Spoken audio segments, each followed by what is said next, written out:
तो देखिए, मेरा व्यक्तिगत जो अनुभव है, वो कोई सीधा-सीधा संपर्क तस्लीमा नसरीन से मेरा नहीं है। वैसे दिल्ली में वो रही हुई हैं और दिल्ली में मैं भी रहा हुआ हूँ, तो पुस्तक मेले में उनका आना-जाना होता था, प्रकाशकों से उनका संपर्क होता था। तो कई बार ऐसे अवसर आए थे जहाँ हमारी भेंट हो सकती थी या मैं उनको देख सकता था, मिल सकता था, परंतु ऐसा सुयोग बना नहीं मेरे जीवन में। लेकिन मेरे साथ अच्छी बात क्या रही कि तस्लीमा नसरीन की जितनी रचनाएँ हैं, वो रचनाएँ मुझे लगता है थोड़े से ही अंतराल में बांग्ला में वो लिखती हैं और बांग्ला के तुरंत बाद या कई बार तो साथ-साथ ही उसका हिंदी अनुवाद छप जाता है।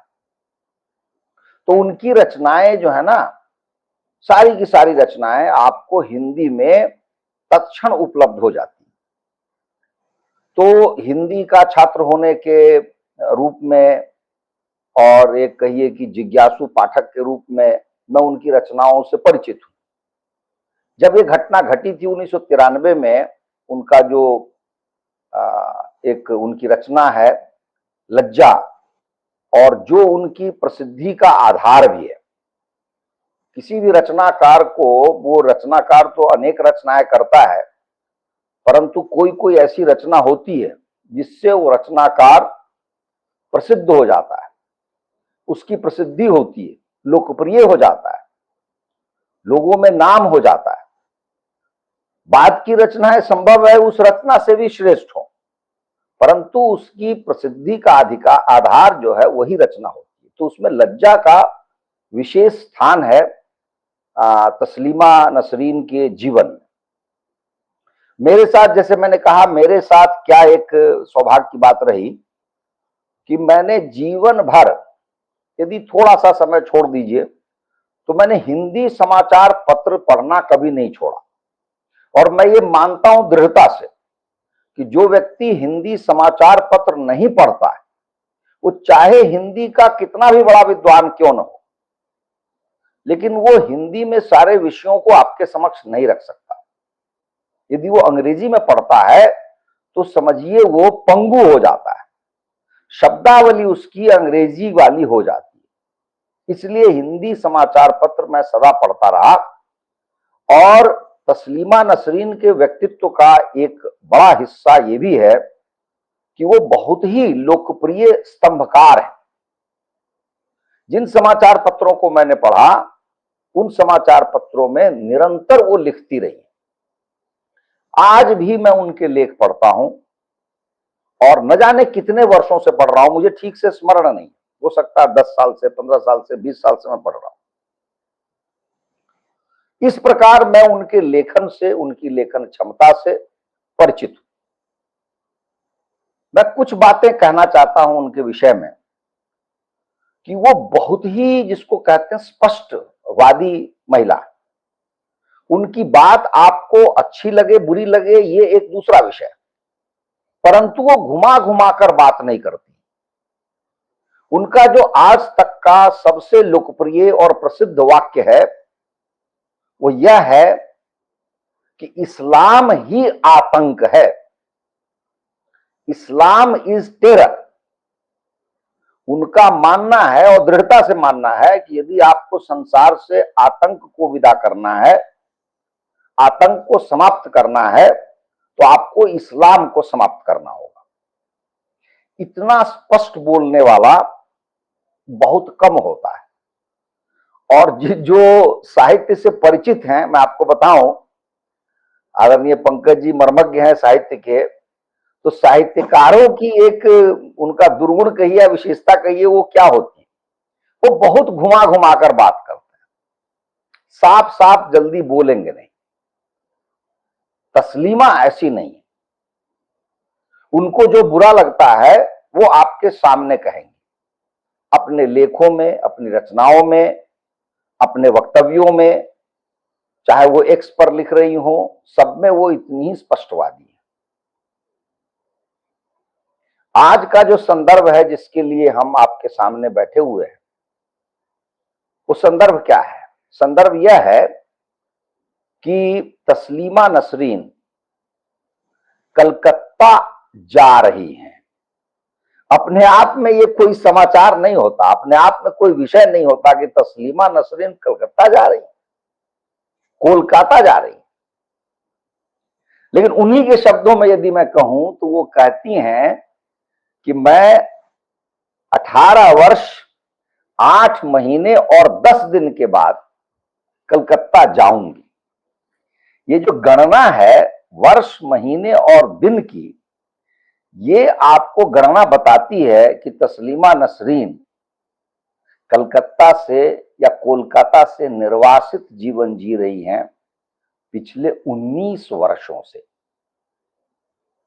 एक महिला जो बांग्लादेशी है, बांग्लादेश से वो निर्वासित हो जाती हैं 1994 में, संभवतः लज्जा 1993 में आई है, और उसके बाद से 2004 में उन्होंने कलकत्ता में घर एक बनाया। और उनकी ही भाषा में कहूं, शब्दों में कहूं तो वो कहती हैं कि कलकत्ता जो है, कोलकाता मेरा खोया हुआ घर है। मेरे लिए कोलकाता एक शहर नहीं है, खोया हुआ घर है।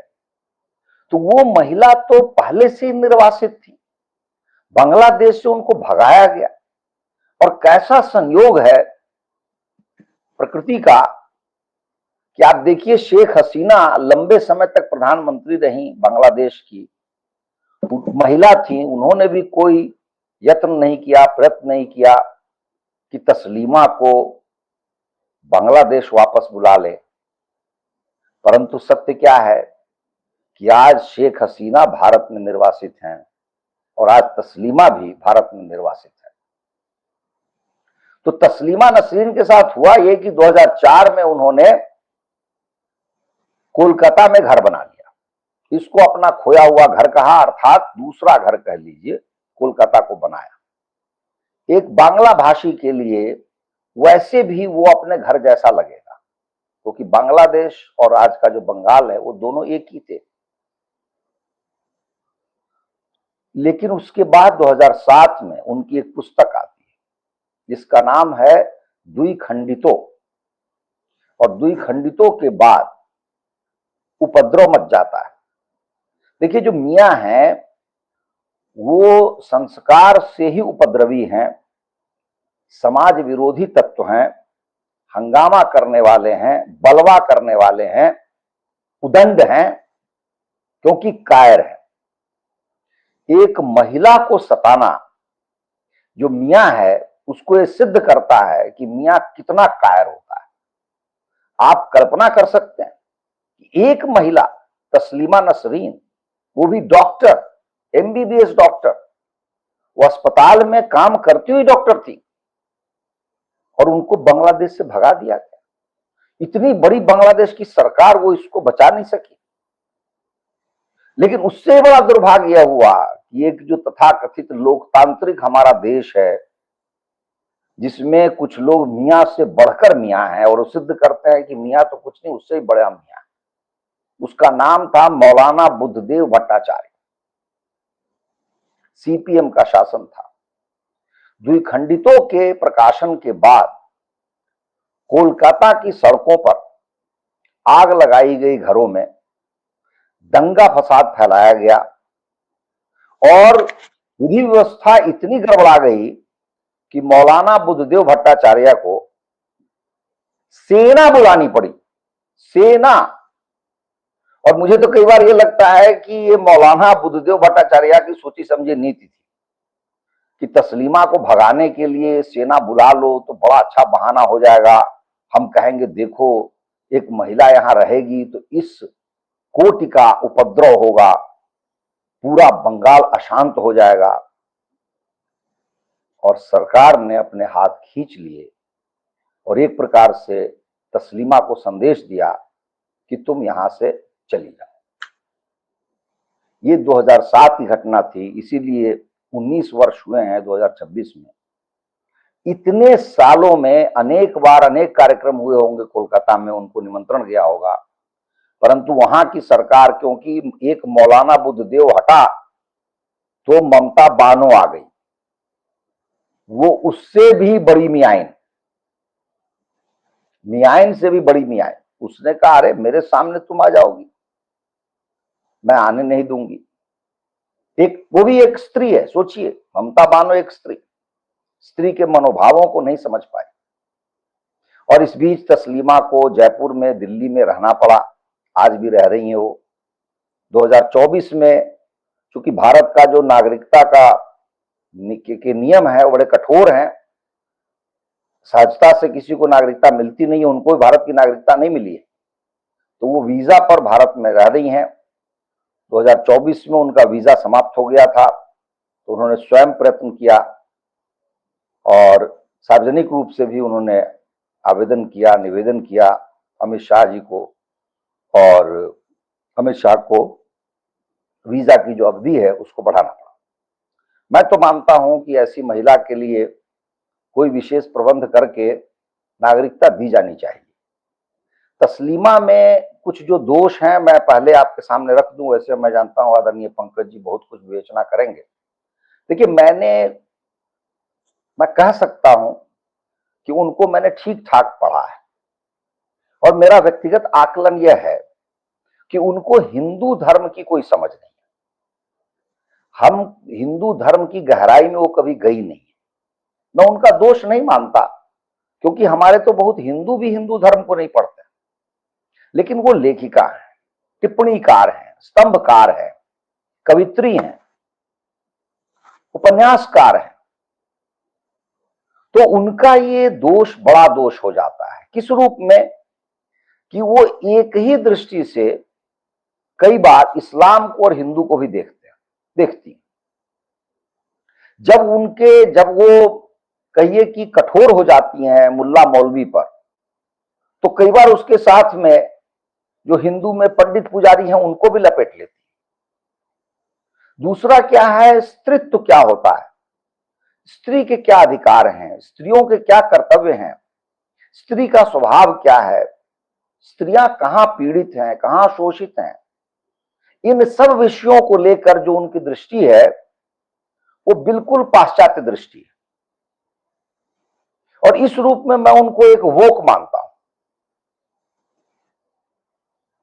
और आप उनके लेखों को पढ़ें, रचनाओं को पढ़ें, तो आप पाएंगे कि वो स्त्री के लिए इसी प्रकार की बातें बोलती हैं जो सीमेन दो बोवा होती थी फ्रेंच, उस टाइप की फेमिनिज्म की बात करती हैं। वो एथिस्ट है, अपने आप को एथिस्ट कहती है, परंतु धर्म और मजहब का भेद नहीं जानती,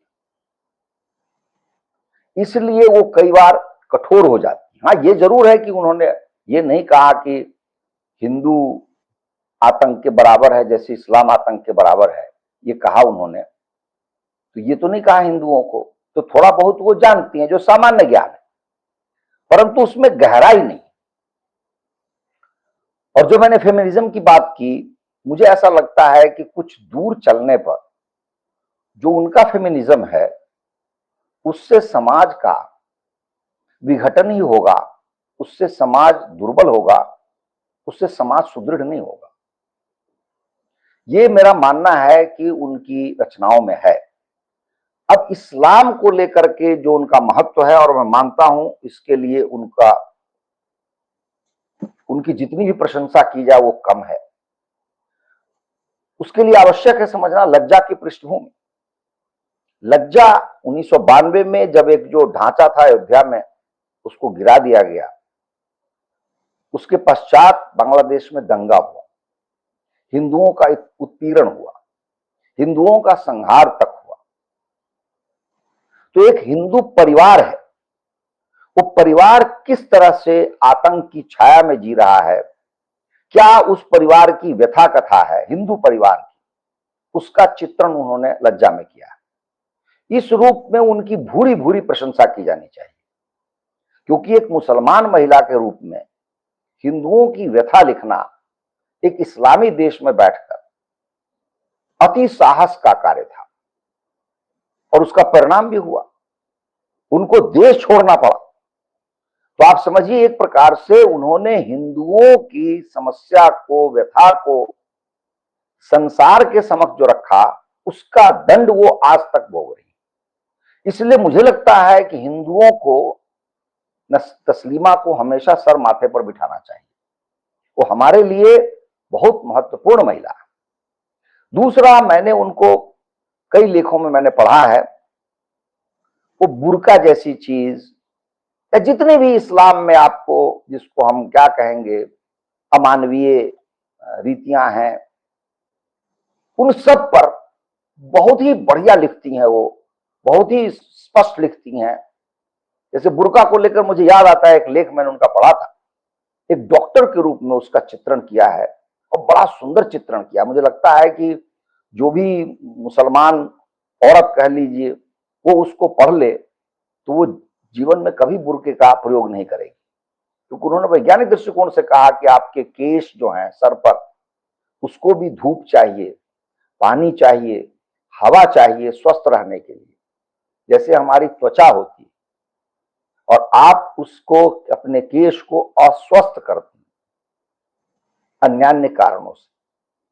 तो तस्लीमा नसरीन ने बहुत ही अदम्य साहस दिखाया है हिंदुओं के लिए। और कालांतर में जब स्वीडन गई वो, या दिल्ली में रह रही हैं या जयपुर में रह रही हैं, तब जो उन्होंने लिखा है वो सारे के केंद्र में स्त्री ही होती है। स्त्री की कैसी स्थिति है, वो कहाँ शोषित है, कहाँ पीड़ित है, वो उस पर अधिक लिखती। और कई जो रचनाएं उनकी हैं वो आत्मकथात्मक है, वो स्वयं के बारे में लिखती हैं, और स्वयं के बारे में भी लिखती हैं तो बहुत स्पष्ट लिखती हैं। उसमें कोई ये नहीं होता कि लाग लपेट है। इस प्रकार से वो एक बहुत महत्वपूर्ण महिला है। परंतु अंत में मैं इतना ही कहना चाहता हूं, व्यापक कैनवस पर इस विषय को हमें रखना चाहिए। वो कैनवस क्या है? वो कैनवस यह है कि एक महिला बांग्लादेश जैसे देश पर भारी पड़ जाती है, वहां का कोई हिस्सा सरकार का या समाज का उसको बचाने के लिए आगे नहीं बढ़ता है और उसको देश छोड़ना पड़ता है। देखिए, बांग्लादेश और पाकिस्तान के चरित्र में कोई अंतर नहीं। मैं तो यहां तक मानता हूं कि हो सकता है बांग्लादेश पाकिस्तान से भी एक पैसा अधिक दकियानूस हो या पिछड़ा हो। तस्लीमा उसका प्रमाण है। तस्लीमा को वहां से भागना पड़ा और बांग्लादेशी मुसलमानों से भी बुरे मुसलमान निकल गए हमारे बंगाल के मियां। और बंगाल के मियां ही क्या, हैदराबाद के मियां। उनका एक आयोजन हैदराबाद में हो रहा था, वहां उपद्रव किया वहां के भारत के मियां ने, बंगाल में किया। और बल्कि बंगाल के मियां ने या भारत के अन्य स्थानों पर जो मियां हैं, उन्होंने तो बहुत कुछ कहा तस्लीमा को। कहा कि तुमको लज्जा नहीं आती, तुम क्या लिखती हो, तुम मुसलमान होकर के मुसलमान की बुराई करती हो। और इसका दंड दिया। तो मैं ये समझता हूं कि तस्लीमा के माध्यम से हमको इस्लाम का जो चरित्र है उसके परीक्षण का एक अवसर मिलता है। और हम जो आशा या प्रत्याशा करते हैं मुसलमानों से, आज भी जो ये घोर गए गुजरे वामपंथी होते हैं, वो होपिंग अगेंस्ट होप, उनको लगता है कि नहीं मियां ठीक है। क्या मियां ठीक है? तुम्हारा कम्युनिस्ट पार्टी का मौलाना बुद्धदेव था जो तस्लीमा को निकाल करके उसको ठीक लगा। ममता बानो। तो आज का जो संदर्भ है वो यह है कि बंगाल में इतने वर्षों के बाद भारतीय जनता पार्टी की सरकार बनी। शुभेंदु अधिकारी एक वीर हैं, जिनके पास ये समाचार गया, एक प्रस्ताव गया, जो आयोजक हैं वहां पे एक कार्यक्रम का आयोजन हो रहा है 1 अगस्त को रविंद्र सदन में। तो आयोजनकर्ता जो हैं, आयोजक जो हैं, वो शुभेंदु अधिकारी से उन्होंने बात की। उन्होंने कहा कि हम तस्लीमा नसरीन को बुलाना चाहते हैं, और उसमें संयोग से शुभेंदु अधिकारी भी आने वाले हैं। उन्होंने कहा कि उनकी सुरक्षा की गारंटी मेरी है, और तस्लीमा ने सार्वजनिक रूप से इसको स्वीकार करते हुए आभार प्रकट किया। तो क्या एक महिला को भारत देश में एक हिस्से से दूसरे हिस्से में भी जाने नहीं दिया जाएगा? और उसके लिए भारतीय जनता पार्टी की सरकार की आवश्यकता है। ये घोर निंदनीय स्थिति है, भर्त्सना योग्य स्थिति है। तो मैं ये मानता हूं कि न केवल उनको कलकत्ता बुलाया जाना चाहिए, इस कार्यक्रम में तो आ ही रही हैं वो, इसके बाद उनको कलकत्ता में ही फिर से बसाया जाए, उनका पुनर्वास हो। और सरकार से मेरा आग्रह है कि चूंकि वो अभी संसार में कहीं नहीं है, बांग्लादेश की थी, लेकिन बांग्लादेश उनको कभी वापस नहीं लेगा। स्वीडन की नागरिकता उन्होंने स्वीकार की, लेकिन स्वीडन में रहना नहीं चाहती। बंगाल, भारत का बंगाल कम से कम उनको अपने घर जैसा लगता है, तो भारत सरकार उनको नागरिकता दे। और मियां के चरित्र को उजागर करने के लिए, मियां को समझने के लिए, मियां से लड़ने भिड़ने के लिए जो अत्यंत साहसिक कार्य किया है तस्लीमा नसरीन, उसके लिए हमें एक प्रकार से कहिए कि सर झुकाना चाहिए। उनके दोषों के बावजूद जो उनमें लेखकीय मेरी दृष्टि में अवगुण है, फिर भी बहुत सारे गुण भी हैं। तो मैं यहीं पर रुकता हूं।